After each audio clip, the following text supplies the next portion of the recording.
आइए समझते हैं NIFI कंज्यूमर ड्यूरेबल्स इंडेक्स को। टाइटन, हैवेल्स, वोल्टास, व्हर्लपूल, ये सब जाने पहचाने नाम हैं जो हर घर में मिल जाएंगे। पर जब इन्हें एक इन्वेस्टमेंट की तरह देखें तो इनकी परफॉर्मेंस कैसी रहती है? तो यहीं आता है Nifty consumer durables index.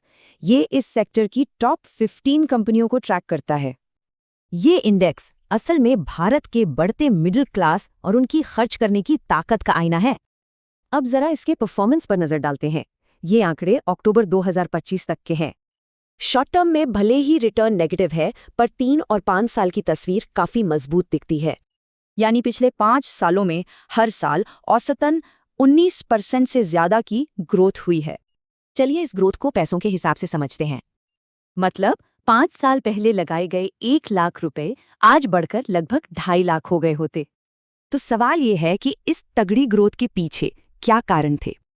Premium products की बढ़ती मांग, कोरोना के बाद आई तेजी और आसान EMI जैसे कई फैक्टर्स थे। चलिए अब आगे की बात करते हैं। इस सेक्टर के लिए क्या अच्छा है और क्या जोखिम भरा?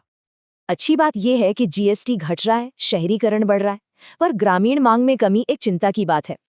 जैसे कि घटती महंगाई जो सितंबर 2025 में 1.5% पर थी। इससे लोगों की खरीदने की ताकत बढ़ती है। साथ ही अगर RBI ब्याज दरें घटाता है तो इस सेक्टर के लिए माहौल और भी अच्छा बन सकता है। तो फिर एक लॉन्ग टर्म निवेशक को इन सबसे क्या समझना चाहिए? टेक अवे ये है, इंडिया की कंजम्पशन स्टोरी पर भरोसा रखें और कम से कम 3 से 7 साल का नजरिया रखें। आखिर में एक बात ध्यान रखने वाली है, स्मार्ट निवेशक सिर्फ प्रोडक्ट नहीं बल्कि उसे बनाने वाली कंपनी को देखते हैं।